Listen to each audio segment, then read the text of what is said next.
Les amis de Free Ligue 1, salut à tous, soyez les bienvenus à la maison. C'est pas peu de le dire, vous allez voir, Monsieur Rio est à mes côtés, salut Rio. Comment ça va? Ça va très bien, merci. On a lâché Ludo. Ah, et toi mon pote, pas aujourd'hui. Il joue au paddle.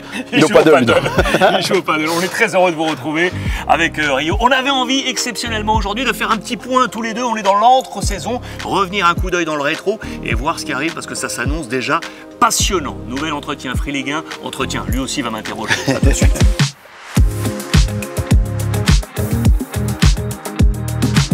Rio, on est donc à l'entre-saison.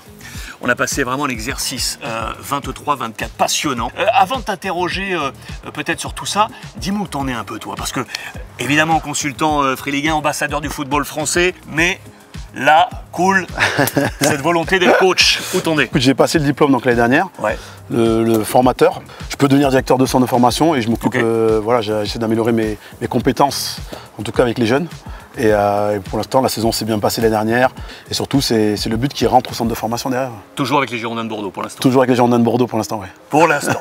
Bon, on parlait ainsi des coachs et en préambule, on parlait de ces grands mouvements. Ça a été une saison et c'est une intersaison particulière parce que je crois qu'on n'a jamais vécu autant de mouvements sur ces positions de coach et de directeur sportif. Je trouve que cette année, et encore plus même les directeurs sportifs, qui bougent comme ça, on dirait que c'est devenu un vrai marché. Mais même les mouvements des coachs assez tôt, voilà, qu'il y ait autant de changements comme ça, c'est que les clubs, ils savent que la durée de vie des entraîneurs, elle n'est pas très longue, et ils veulent renouveler, et c'est vrai que c'est assez surprenant quand même. Moi, je suis assez surpris. Qu'est-ce qui t'a le plus marqué dans cette actualité, sur ces mouvements-là? Moi, il y en a un qui m'a beaucoup interpellé, c'est ce mouvement à Nice, avec des départs conséquents, et l'arrivée de Francaise, avec à ses côtés Flo Maurice. Au départ, quand j'ai vu Flo Maurice arriver, je pensais sincèrement que Genesio allait arriver aussi, comme ils ont travaillé ensemble à Rennes, et après j'ai vu que Francaise débarquer dans le sud, ça m'a aussi un petit peu surpris parce qu'il était installé dans ce projet à Lens où on pensait qu'il a été manager, on pensait qu'il allait vraiment s'installer là-bas.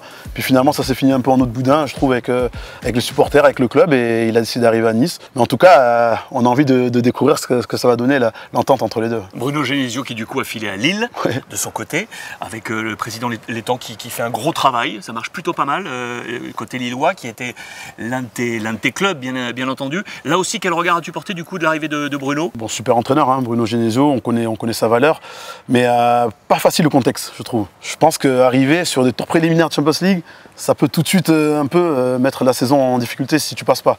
Donc il va avoir du gros boulot, passer derrière Fonseca qui avait quand même un super jeu. On sait que Genesio aussi est porté vers l'offensive, mais je pense que c'est un vrai tournant pour Lille et il va falloir bien que Genesio gère ça.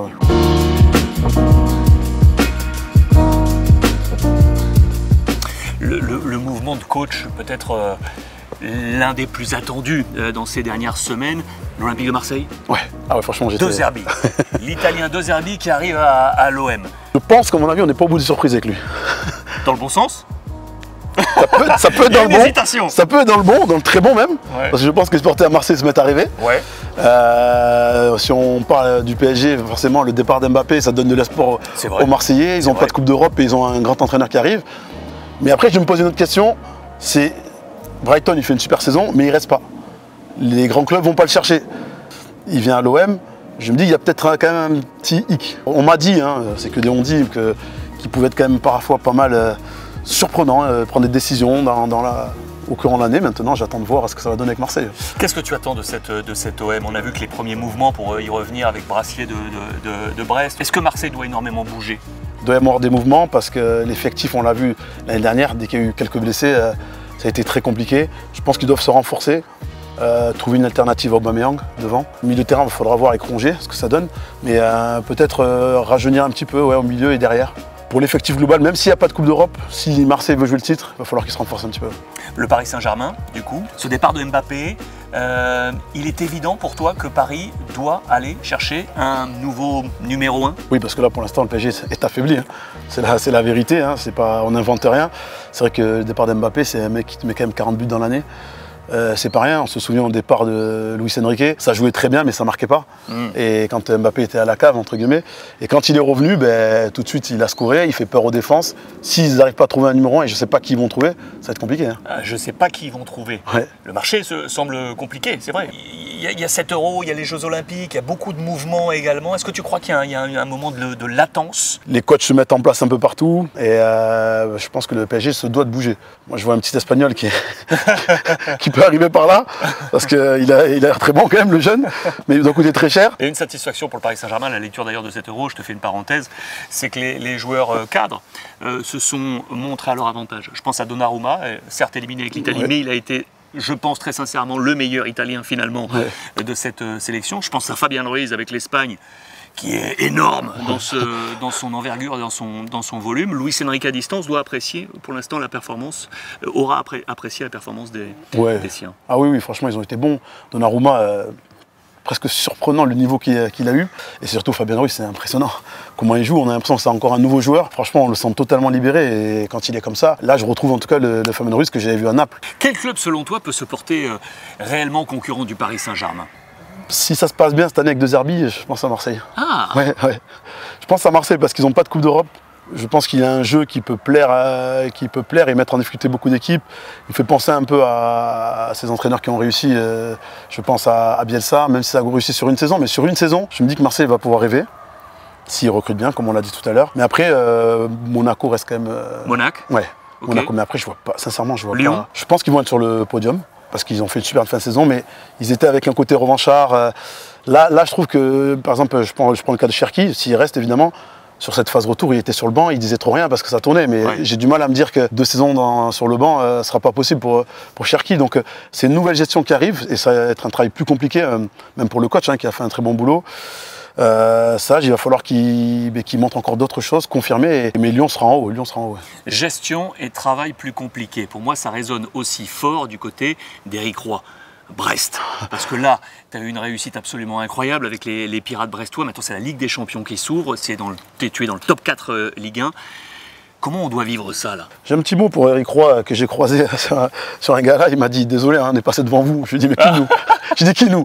Il dit, t'es Lillois, toi? Non, je lui ai dit, je suis pas Lillois, je suis personne, je suis consultant pour l'instant. Je suis personne.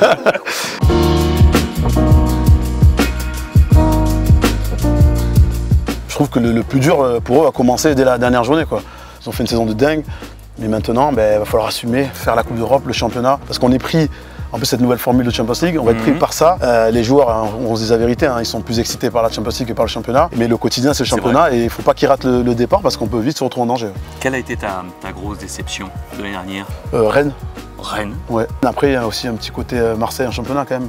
Même s'ils ont été loin en Coupe d'Europe, en championnat, quand même un peu de déception avec Marseille parce qu'on s'attendait à plus de choses. Mais ouais, peut-être Rennes qu'on attendait à un autre niveau.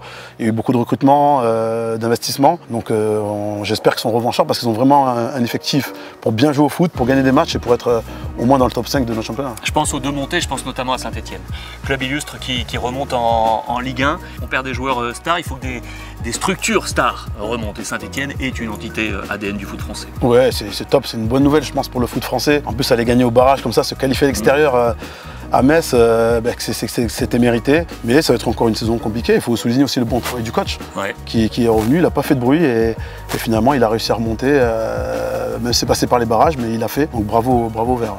Je boucle la boucle avec cette idée sur les coachs et autres, les dernières actualités. Je pense notamment à ce qui s'est passé au Havre. Luc Elsner annoncé partant, il y avait pas mal de choses, puis finalement il reste, et puis finalement il s'en va. Et puis l'arrivée à sa place de Didier Digard. Est-ce que c'est un exemple pour le football français qui montre qu'il va bien ou qu'il va moyennement bien? Qu'il y ait autant de mouvements, pour moi c'est que ça va, c'est-à-dire que nos coachs ils bossent bien, ils sont sollicités. Et là moi aussi j'étais surpris aussi au départ, c'est la vérité. Mais je me dis que c'est Didier Digard, un entraîneur français qui avait fait des bonnes choses au départ à Nice, après qui avait été écarté. Là il a l'opportunité de montrer ce qu'il vaut au Havre, dans un contexte je pense qu'il va connaître avec Mathieu Bonnemer. Ils sont connus en tant que joueurs, c'est plutôt une bonne chose je trouve. Et Elsner, je pense que c'est mérité qu'il aille à Reims. Et du coup ça me fait penser de Will Will Steele, ouais, voilà, qui arrive à Lens. Mais je pense que c'est plutôt bien. Ça prouve pour moi qu'ils bossent bien, ces coachs-là. Et maintenant, il faut qu'ils le démontrent parce que malheureusement, l'année prochaine, il y aura encore 2 équipes qui vont descendre. Et est-ce que ça veut dire pour toi que l'ouverture, elle est là, elle existe? On ouvre les portes à des nouvelles générations de coachs parce que aussi les budgets sont différents, parce que les générations sont en train de passer. Il faut ouvrir ces portes-là. C'était toujours un petit peu les mêmes têtes et là on voit que ça bouge quand même pas mal. Et ça donne de l'espoir, de la chance quand on voit Steele qui est très jeune, même Didier Degarde qui est jeune aussi. Je pense que c'est encourageant. C'est encourageant. Maintenant, évidemment, il faut des résultats. Parce que c'est que comme ça qu'ils vont être jugés et c'est comme ça aussi que la nouvelle génération d'entraîneurs va être jugée. Quand est-ce que tu te vois numéro 1? Ça dépend de toi, hein, si tu me libères. Hein. Non, mais ça arrive doucement. Ça arrive doucement. Ça arrive doucement? Doucement, ouais. On prend le temps. On prend Ludo dans le staff ou pas? On prend Ludo, oui, rentrer dans les attaquants. Merci Mario. Ok.